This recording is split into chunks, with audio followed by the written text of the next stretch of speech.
Bienvenue dans votre premier numéro Coup de sifflet tey ñu am plaisir di dalal sunu ganu tey bi muy El Hadj Malick Fall arbitre international. El Hadj Malick ñu xamee la ci arbitrage ñu bëggoon bàyyi la nag nga présenté wu yaa ngi ci ëngu ci yeneen xëj na ñun ñii jàpp ak yow di nekk ak yow ci émission bi xam nañ ci li nga nekk waaye ñu bàyyi la ñii di ñu seetaan nga présenté sa bopp ndax ñu xam la. Je suis arbitre international, entraîneur de deuxième degré et bon, je suis actuellement directeur de la formation au niveau du centre de boxe. Bon, je suis né à Thiès et j'ai fait mon cursus scolaire au niveau du lycée Malick Sy, commençant par mon cycle primaire, l'école Cheikh Souleymane Diouf, après Amadou Koli Diop, puis j'ai terminé, j'ai eu mon bac au lycée Malick Sy. J'ai fait là-bas, c'est là-bas que j'ai quitté pour aller faire ma formation en éducation physique. Mais actuellement, je suis professeur d'éducation physique et de sport. Quand on parle de El Malick Fall, souvent dañ lay dégg ci côté arbitrage bi lañ la gën a xamee léegi ñu bëggoon xam lu la dugal dëgg ci arbitrage bi. dama doonoon benn ndaw nekk ñu jox ma Serigne Tine mooy profiter de l'occasion di ko remercier ak ki nga xam ne tey jii moo ñu formé ñun Serigne Tine ak ñëpp mu di Cheikh Lonka Diouf ñu gën koo xam si tonton Cheikh Diouf. Aussi ma jaar si loxo yoo xam ni après sa dame aussi m'a pris en main madame Diouf Henriette parce que bi ma nekkee xale dañ ma jox Serigne à l'âge de 4 ans ma nekk fa di jàng basket mais il a toujours été comme benn idole pour man parce que je le voyais ak charisme bi mu doon demee. ma commencé di topp ci ay tànkam ba benn jour daal mu amoon lu mu fàtte terrain de demander pour ma indil ko bi ma koy yóbbul ma fekk leen en plein cours d'arbitrage ñoom ak monsieur Diouf Cheikh Lonka bi ñu ñëwee mu ne ko kii war na mën a doon arbitre c'est ainsi que la ma goût bi commencé dugg ci la jóg nag ma ni non et je me sentais mieux sur le plan arbitrage que sur le plan basket. yaa ngi fàttaliku sa premier match bi nga arbitré. waaw premier match bi ma arbitré dafa yàlla li muy def nag moo di premier match boobu ça a coïncidé avec CFAMC yëpp réunir u biir CNEPS et j'étais sur le terrain mais entraîneur bi daf ma acculé après bon j'ai fait des gestes yoo xam ni jusqu'à présent je le regrette parce que dama tànk ndox sotti ko entraîneur bi waaw après bon c'était un comportement boo xam ni très déviant. Et que après on m'a appelé, on m'a mis que dans l'arbitrage, bon il va falloir ça. C'est ainsi que nag la ma je commençais à voir sur le plan comportemental ak yooyu yëpp. ban match nga jël dëgg boo xam ni moom moo la propulsé lu ñu mën a wax cour des grands wala mu doon sa baptême de feu. waaw sama baptême de feu c'était un match boo xam ni fële la woon Sindar mu opposé woon Saint-Louis basket contre Sibac. match boobu bi mu amee. Serigne Tine dafa fekkoon mu waroon a dem examen mais il n'était pas trop disponible pour aller sur Saint-Louis. Il m'avait proposé au niveau de la désignation pour ñu yóbbu ma. J'étais avec un arbitre gradé bon commencement bi c'était un peu difficile mais malgré tout j'ai su prendre le dessus sur moi-même. C'était un combat contre soi-même. Je me suis dit que ni si les autres sont capables de le faire moi aussi je dois être capable de le faire et que dans la vie lenn la il faut se surpasser. J'ai parlé avec moi-même. Je me suis dit que c'est un match comme tous les autres matchs. Il n'y a que le règlement, il y a des 2 jours. Donc si ça se passe ainsi, moi-même, je dois être capable de le régler. Et je me suis laissé aller et c'est venu naturellement. El ñu gis ni arbitrage Dakar ak wala Sénégal sax laay wax metti na pression bi yenn saa yi dañuy toll fii ci kaw wala ci terrain yi gis supporters yi. joueurs yi yenn say entraîneurs yi ànd ak benn xarañ boo xam ne jéem la teg collé motif bu nekk mais stress boobu noonu yow noo koy dundee wala nan nga koy gérer ba def sa match. un arbitre dafa nekk ci liggéeyam di développer liggéeyam à chaque fois li mu nekk loolu lay nekk di ko jéem a développer à chaque fois di jéem a tolloog basket bi fi mu toll mais le Sénégal ñoom dañ di dëkk boo xam ne dafa sport dafay metti déjà boo jógee sa kër y a beaucoup de contraintes yu dal sa kaw boo ñëwee tu trouves des contraintes mais lépp lu am àdduna sans contrainte parce que li ñuy wax rek nit ki Cheikh Diouf daf ñu ko doon wax mu ne ñu yow arbitre bi da nga doon ñett tu es une personne moo di nit dong nga da ngay juum comme tamit am na côté boo xam ne tamit tu fais tant ce peu mieux pour def li yoon mais da ngay jouer un personnage moo di personnage boobu ngay jouer moo tax keneen ki nekk si biti di wax yow doo ko mën a accorder un grand crédit si li muy wax les insultes les injures tous les noms d'oiseaux yi ñu lay traité yooyu yëpp doo si tenir compte waaw mu ne beneen bi mu ne personnage tu joues un personnage mais sa personnalité ngay arbitrer moi je peux pas imiter quelqu'un je vais siffler en fonction de moi-même waaw loolu tamit moo tax lépp loo gis lu ne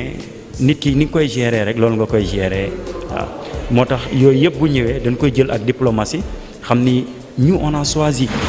et choisir il faut assumer aussi s'assumer moo di lan moo di carrément lépp li am li la kii nga mën ko jël def ko de manière am philosophie bu positive parce que man dama koy wax c'est trois choses qui me c'est les 3 P je suis positif politesse et professionnalisme loolu laay aspirer kuy aspirer loolu nag il faut savoir accepter nit laa nag moo di carrément parfois je suis habité par la crainte et la peur de perdre mais malgré tout après je fais un travail personnel sur moi-même pour essayer de surpasser tout cela moo tax quand je me prépare 48 heures avant bon je vais revoir le règlement regarder vidéos appeler mes collègues avec qui je dois arbitrer demander la question à savoir ñoom qu'est-ce qu'ils portent loolu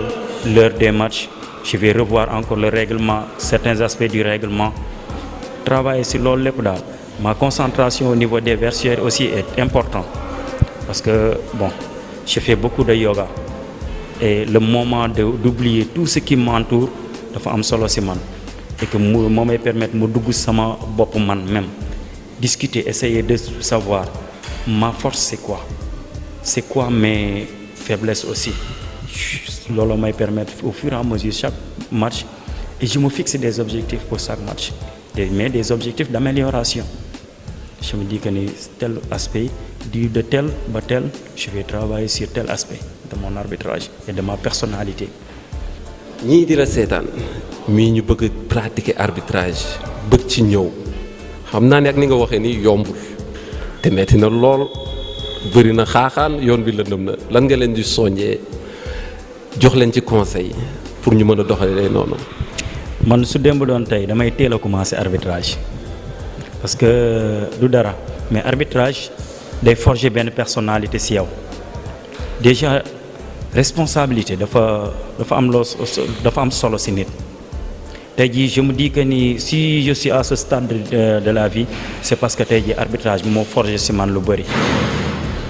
parce que déjà yàlla ce qu'on appelle la psychologie de l'arbitrage vous réunissez dans une équipe ñoom ñëpp kenn bokk ci numéro ñoom ñëpp kenn bokk ci taille ñoom ñëpp kenn bokk ci mental kenn bokk ci kër nga dajale leen benn équipe dong de ñoom ñëpp mu dajale lool nga jël ñaari adversaire yow nga doon 3e adversaire mais malgré tout tu les gères correctement donc kon je dis que ne l'arbitrage bu ñu demoon mën nañu ni c'est un super homme parce que tey jii à bas âge tu commences à gérer on est des entrepreneurs parce que li gën a metti moo di le management humain am borom xel di xalaat am ay ambition bëgg a gagner yow nga koy manager. ma jeexalee di la laajte tey jii lan nga mën a wax ci arbitre yi njabootu arbitre bi ak côté ministre bi du sport wala ministère bi nan lañ ci mën a ñëw jàppee xool ni ñuy gunge arbitre yeeg affaire yooyu daal. waaw parce que fi mu toll nii arbitrage Sénégal dafa sori léegi dafa dem fu sori te ñun Sénégal fii dañoo jàpp ni sport bi c'est tout simplement dans le cadre général c'est les pratiquants c'est les entraîneurs mais n'oubliez bu nu fàtte ni le niveau d'un sport c'est par rapport à ses officiels et c'est officiel nag su ma ko waxee moo di tout ce qui entoure l'encadrement du basket moo di le technicien l'arbitre le manager général les statisticiens ñoom ñëpp dañoo exister dans le basket te te dañuy fàtte benn aspect pour ñoom parfois damay dem ci terrain ay réema ma jàpp quand je dis à quelqu'un ñëwal arbitrer si ama naa dem arbitrer ji pour ñu may saaga ndey alors que mais le fait d'accepter l'autre parce que quand quelqu'un vous insulte man dama koy xoolaat dama naan carrément je suis discipliné parce que celui-là m'a insulté alors que je l'ai pas insulté et que j'ai accepté li moom gis-gisam te moom accepté wu sama gis-gis donc man dama am benn décalage entre moom ak man. Inter ñu lay jaajëfal bu baax ci tey lu ñu gunge ci émission bi ñu bàyyi la nga tàggatoo ñu ñuy seetaan. waaw damay gërëm samay waajur yi nga xam ne tey jii surtout sama yaay mën naa ni mooy sama sëriñ mooy sama lépp mooy sama première mooy sama xarit mooy sama confidente parce que tey jii ku mooy les gens me disent que ni yow xanaa dara mettu la ñi ñëpp am nañ ko la metti mais képp koo gis ku ne daa am koo xam ne ko nekk sa ginnaaw man tey jii je suis très bien entouré très bien même parce que je fais rien jamais gratuitement parce que lépp lu may def waxtaan naa see ñoo xam ne ñoo ma ëpp expérience ñoom tey jii gis naa leen tey jii ay modèle de vie modèle évolutif la nu si man laaj leen ñu wax ma def daal mais man je fais rien gratuitement je fais rien par moi-même damay laaj ñi ma kii et ça me permet ma am expérience sama yaay nag bon mon père est décédé très tôt elle était père elle était mère aussi je suis mes sœurs et frères dañ ma encadré waaw dañ ma encadré à chaque fois quand c'est difficile après les matchs quand ils voient que j'avais match ils m'appellent naka sa match ça va ça a été bon c'est réconfortant ça met du baume au cœur aussi mes collègues yi nga xam ne ñoom laa nekkandool di liggéey au niveau de l'ASC Bopp parce que je suis dans le staff maa ngi leen di remercier la confiance bi ma accordé pour ma mën a ñëw foofu exercer parce que le savoir boo xam ne mettre ko en œuvre du savoir mais boobu ba tey bon maa ngi fa ak ñoom et ñu nekk bu rafet surtout Père Willy Bokar waaw ñoom ñëpp ñoo ne ensemble là-bas ay coach Khadim coach Bandoy Baxaw tout le monde Issa Ibrahima bi coach Bruno ñoom ñëpp ñu ngi fa di leen remercier parce que tey jii sans ñoom du ma développer du ma yegg fenn waaw. C'était votre émission Coup de sifflet avec El Malick Fall ñu leen jox rendez-vous sunu prochain numéro di dalalaat beneen gan gu bëre.